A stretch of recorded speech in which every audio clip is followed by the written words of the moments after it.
Hello, Malcolm speaking. This video is going to be about some of the 600 plus Spitfires operated by the United States Army Air Forces in the Second World War. Specifically, we're going to be talking about those of the 2nd Fighter Squadron, of the 52nd Fighter Group, of the 12th Air Force, and its period in North Africa, Sicily, and then Italy. Most of this information I'm going to talk about was published in American Spitfire Part 2, which sold out quite some years ago. First of all, I'll read the introduction from the book. On the 14th of October 1942, several pilots were selected from the 31st and 52nd Fighter Groups to sail to Gibraltar and test fly the Spitfire Mark V Trops that both groups were to receive.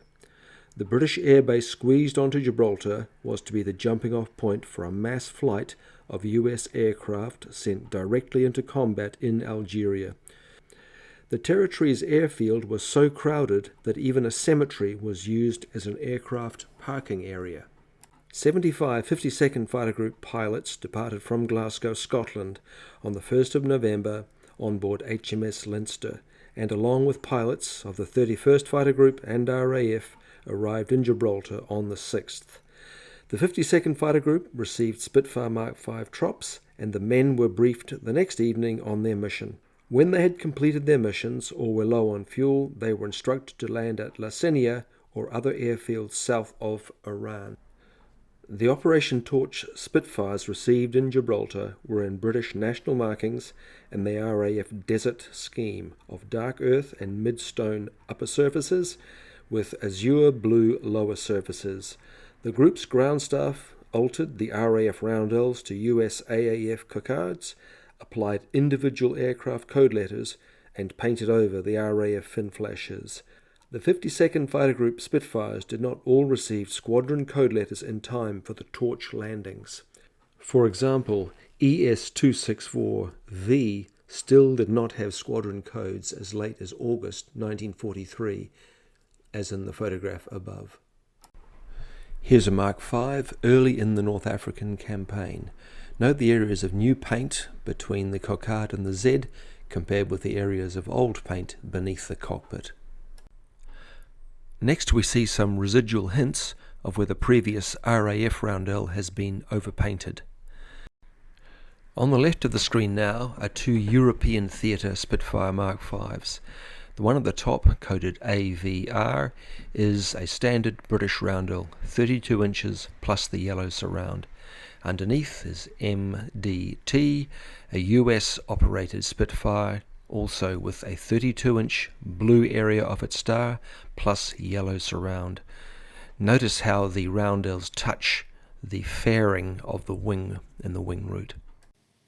Now we're comparing the European theatre simply overpainted RAF roundel on MDT and a, shall we call it, a correctly overpainted Operation Torch Spitfire. Now, American cocards stepped up in 5-inch steps, so 30, 35, 40, and so on. Aircraft coded Z has been partially repainted in the fuselage colours, and the cockade is 30 inches in diameter plus the yellow surround. I don't have many photos of the 2nd Fighter Squadron's aircraft in the early Operation Torch period, so we're going to jump forward to June 1943. Prior to June 43, the cocards were blue disc, white star with a yellow surround, and from here on we head into the star and bar period. On the 28th of June 1943, all United States Army Air Forces aircraft were ordered to add white rectangles and an insignia red border to all cocards. Now we have a series of photos and illustrations of a Mark V shared by Lieutenants Haskins and Curtis. The photos date from about July 1943 on Sicily. Note the wing star and bar. This marking is a nominal 40 inches in diameter. So that is to say the blue disc part is 40 inches in diameter, with the red outer ring adding extra diameter to the size of the marking. For the fuselage star and bar now highlighted, the blue disc is 30 inches in diameter plus an additional 2 inches of red. This aircraft's nose art is now highlighted, and we'll be talking about this next. The 2nd Fighter Squadron called itself the American Beagle Squadron, and they painted artwork on the port side cowling. Here is a piece of nose art recovered from a shot-down World War II Spitfire, showing that artwork. This is Major Bert Sanborn, commanding officer of the 2nd Fighter Squadron. He's pictured here at Palermo, Sicily in August 1943, which was the month he took command of the squadron. Note the American Beagle Squadron insignia under the exhaust stacks on his Spitfire Mark 5C. Two other points of interest. One is the retrofitted 6-stack exhaust, and also the unusually high-mounted round rear-view mirror. And here's another photo of the aircraft thrown by Haskins and Curtis, this time photographed from quite low down on the port side, and we can see that the RAF roundel has never been removed or painted over on this aircraft. Quite interesting. And here is Lieutenant Bob Curtis of the 2nd Fighter Squadron in Sicily, standing on the wing of his aircraft. Later, as a major, he commanded the squadron from April 1944 until October of the same year. Eventually, he achieved 14 victories, all achieved on Mustangs. These are left and right side colour profiles of QP-BB. Note the Beagle Squadron nose art, the RAF roundel under the port wing, and also that the RAF fin flash is still present on this aircraft, which is actually quite unusual. Here are upper and lower views of Spitfire Mark 5C QP-BB. Note the brown paint that has been used to overpaint the original RAF upper surface B-type roundels.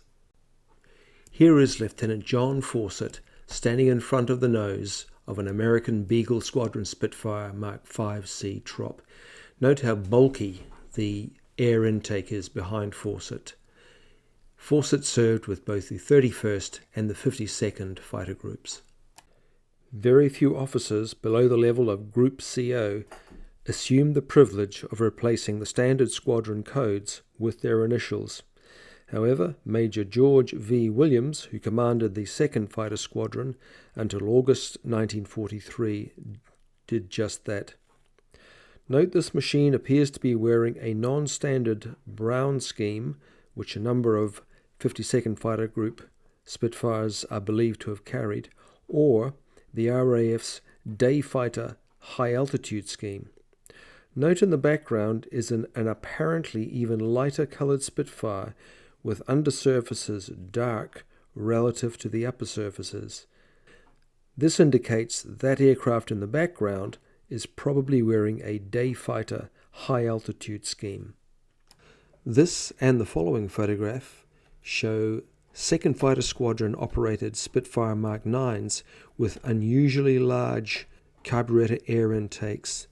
They are far too big to be the later Universal style, and they look more like the Mark 5 Trop version that's been some way modified to fit a Mark 9. We can tell it's a Mark 9 because it does have the extra large radiator under the port wing and the longer Mark 9 cowling. This aircraft also has an RAF roundel underneath the port wing. Here we have a second example of a Spitfire Mark 9 with a large grafted-on radiator. This aircraft wears a desert scheme with the upper surface colours wrapping well down the fuselage sides under the nose. And here we have a photograph of Lieutenant Warren Williams at Palermo, August 1943, posing with his Spitfire. Note the thin black outline to the squadron code letters QP and his single victory marking. Like all other American units operating Spitfires, the Beagle Squadron eventually transitioned to Mustangs. On the 8th and 9th of April 1944, several pilots, including Bob Curtis, were flown back to Béziers and Maison Blanche in North Africa to collect new P-51Bs. Curtis liked the heavier and faster Mustang.